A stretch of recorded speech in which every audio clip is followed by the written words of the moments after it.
lights. Great. Well, good morning, everybody. How are we all doing? There we go. I can see everybody. This is great. All right. Well, good morning, everyone, and welcome to the inaugural North Carolina Cybersecurity and Privacy Symposium and AI Innovation Showcase. We are glad to be back at the beautiful convention center on a very chilly day. Mark will have to talk with you about that later. All right. My name is Zach Thorne. I'm with eRepublic, which is the parent organization of Government Technology Magazine, Governing Magazine, the Center for Digital Government, and the Center for Public Sector AI. Thank you so much for joining us. This is obviously our inaugural event as we launch into 2 days that are chock full of amazing content. To get a full list of sessions and speakers, if you go to govtech.com, click on the events tab and click on this event, you'll get a full landscape of what these 2 days have to offer, and it's a lot, so I encourage you all to check it out. This event has been in the works for a while, and we are so happy that we can round out the year with such a great crowd. Thanks, everybody, for being here. All right. So, one housekeeping item before I forget, because I knew I would. If you would please keep your badges tomorrow. It's our effort to save a little bit of trees. We're not going to print out a full new set of badges. If you want to bring that back tomorrow, that'd be great. If you do happen to lose yours, just let us know. We'll get you a new one tomorrow morning. All right. So before we really get started, I wanted to thank a few people that really made this day happen. DIT has been instrumental in driving the content and corralling some of these amazing folks you're going to see over the next 2 days. And I want to specifically thank a few folks. So I want to thank, obviously, Secretary Weaver for leading his team, Tori Crass, Cherie Givens, Keith Briggs, and the communication team of Nicole Meister, Kelly Gardner, Lisa Crowley, and Sarah Porper. We've been chatting about this for quite a while, so we're really, really happy about how everything came together and shaped up. I also want to thank our sponsor partners that stepped up in a big way to make these 2 days happen. We really quite literally can't do this without your support and thought leadership. So let's please give everybody a round of applause that made these 2 days happen. All right, thank you for that. Okay, so to really kick things off, I would like to welcome Mark Wittenburg to the stage. Mark is the Chief Information Officer for the City of Raleigh. Mark.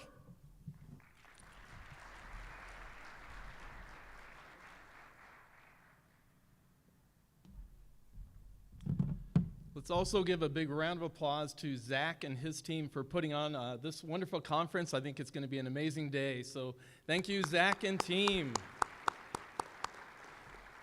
Well, good morning, everybody. Are you enjoying the nice, cool weather here? It's a little chilly for me. I don't know if you all know, but I'm from Arizona, and right now I was just looking. It's like mid-80s for the high. I don't know yesterday. I think it was the mid-40s, so a little bit coolish for me. But thank you. Welcome to this wonderful convention center. If you haven't already, make sure to check out some of the amenities. We have our complex brew, which just the other day I realized was actually a pun on the complex. Yeah.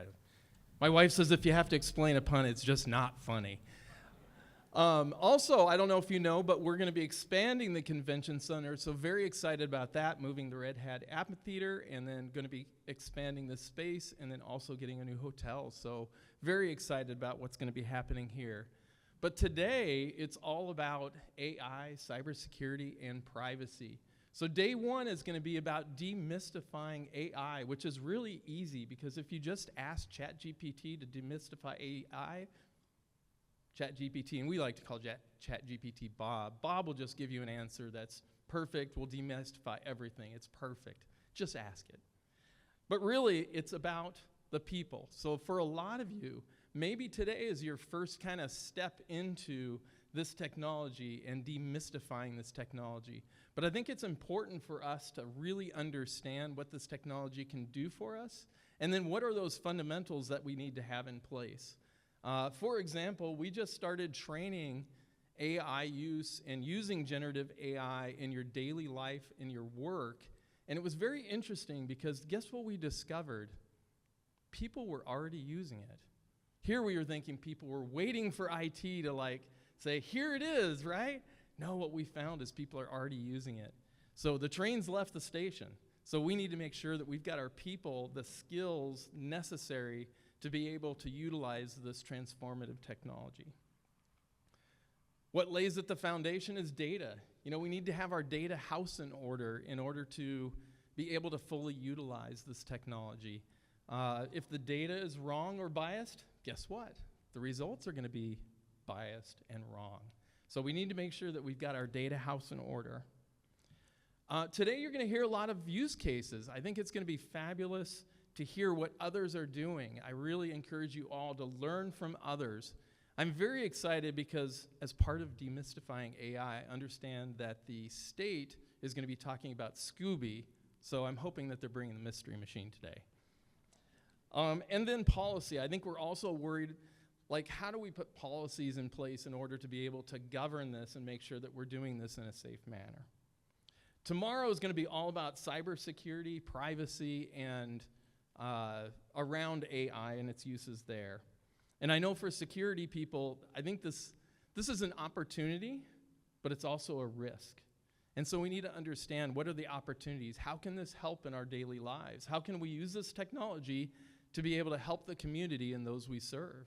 How can we use it at work to make our work more efficient? But then we also need to understand the risk.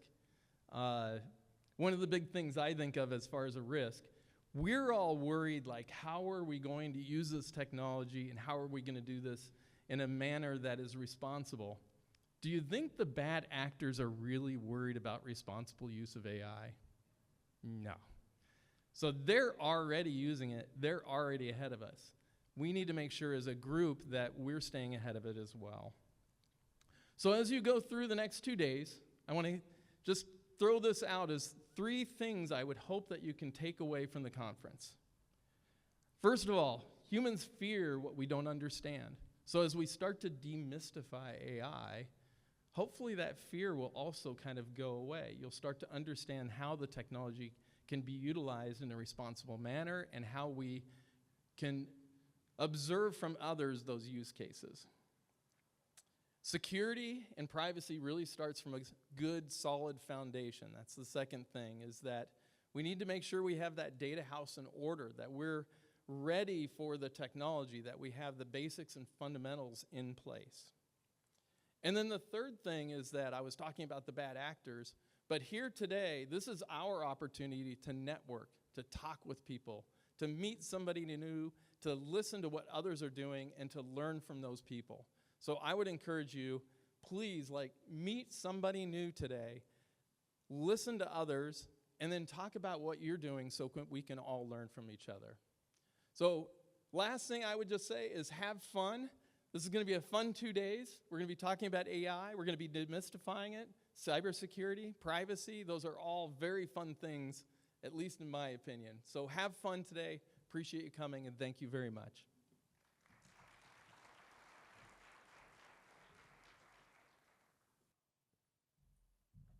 All right, thank you so much, Mark, and thank you for your partnership. You and the team are always so generous with your time. You all are really lucky to have such a great contingent of local leaders in this region. You will see that throughout the 2 days, so encourage you to check all those out. All right, so our next speaker has been an incredible partner for many, many years with us at GovTech. The impact that he has had in this region, I think, has been pretty evident. Secretary Weaver came to us almost a year ago to see how we might be able to kind of combine forces and make an event like this happen, and I think we're doing it, so I'm excited. So without further ado, I'd like to welcome to the stage the Secretary of Technology for the state of North Carolina, Jim Weaver. Jim.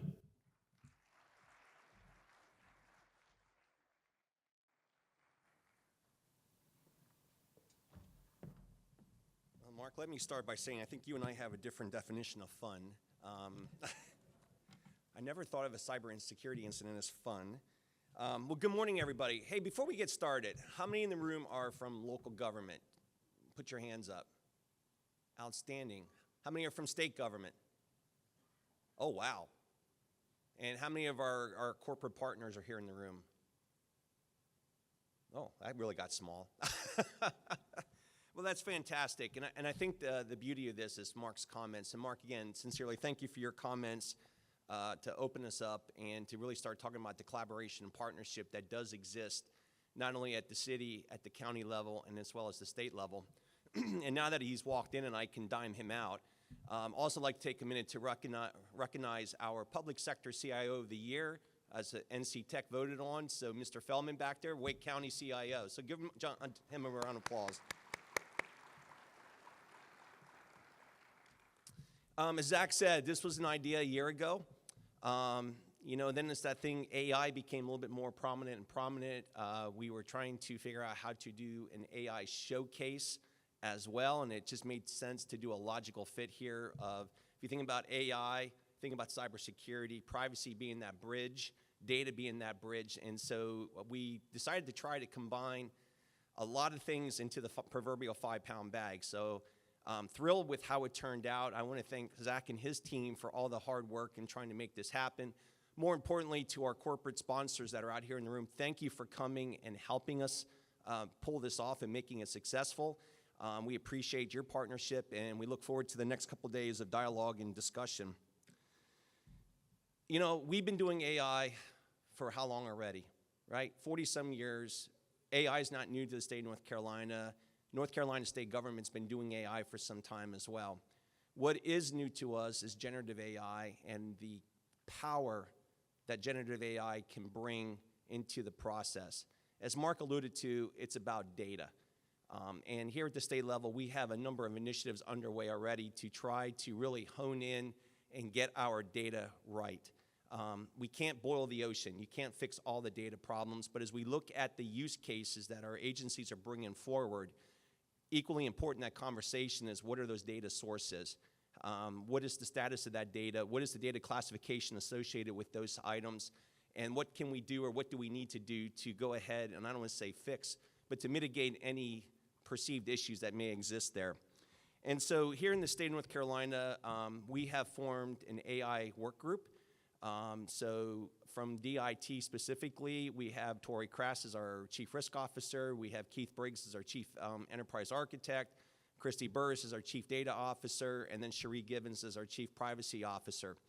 I've purposefully stayed away from a Chief AI Officer. We have a number of chiefs already. We don't need a 5th chief into the wheel, and we don't need to add to the bureaucracy, but AI is a team sport. It is a team event, and it's very important that you get the right people sitting at the table.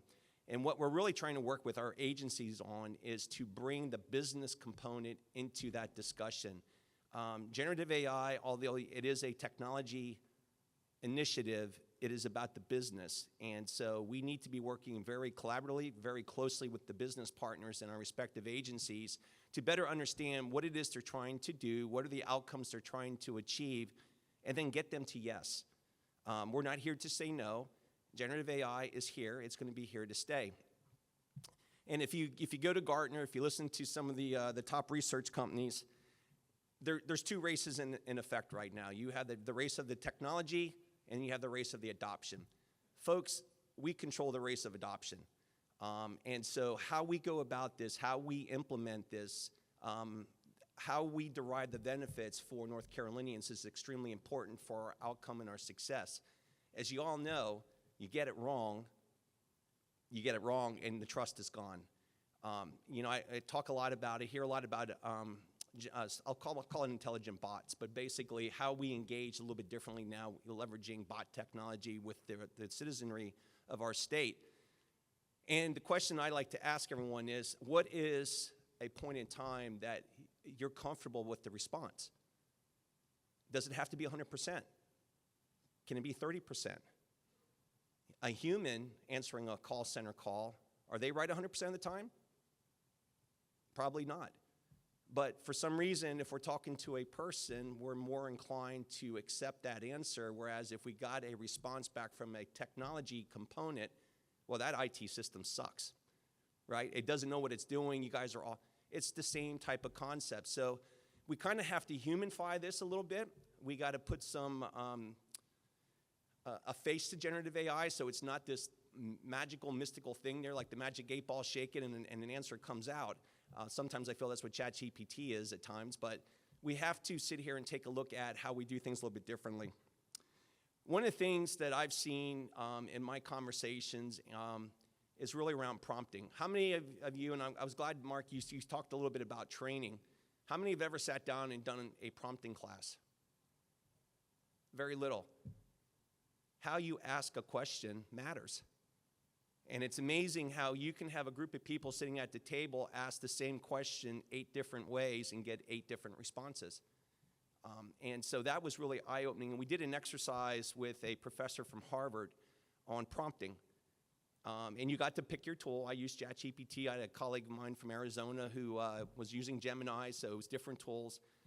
how we interacted with the tool really mattered. A colleague of mine from Maryland, he started off by building a persona.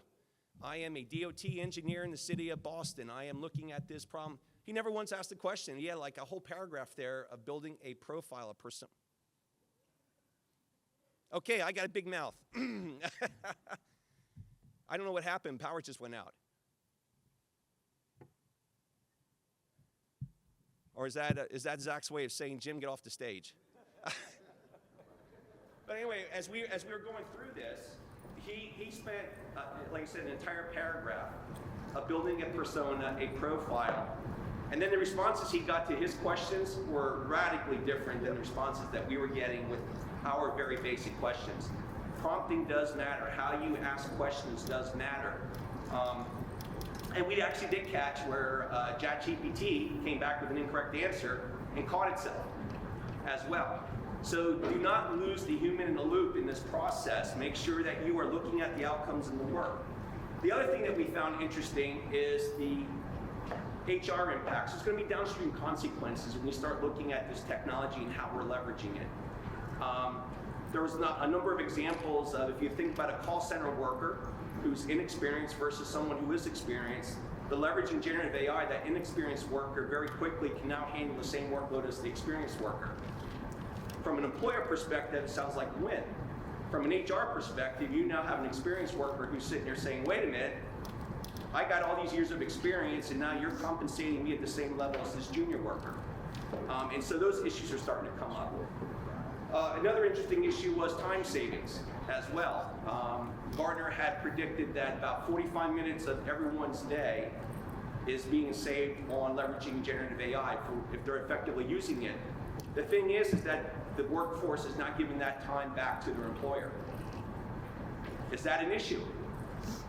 In public sector, we might sit here and say, well, heck yeah, we want 8 hours, we're paying for 8 hours. In the private sector, interestingly enough, they're like, no. That means I have a happy employee, I don't have turnover, I'm keeping that employee engaged, and my turnover costs are much more expensive than the 45 minutes or the half hour that person's taking to go to Starbucks and get another cup of coffee. So we have to look at the paradigm shift here. We got to look at how we do things a little bit differently than how we traditionally think about things. We have our framework release, so if you go out to DIT's website, in the AI corner, you can kind of see, and notice I'm not using the word policy, because this framework has to be agile, it has to be able to go with where the technology is going to make sure we're doing the right things. So if you get the opportunity to go out there, and you're going to hear more about the framework and the different conversations that are out here today, likewise with the data, but we're really focused on the framework and how we guide. We do not want to legislate this. We do not want to be policy-driven on this stuff. We want to make sure that we are guiding agencies because, we might find out that where they're going is the right place to go. And like I said, the key here is we want to get to the answer of being yes, not an answer of being no.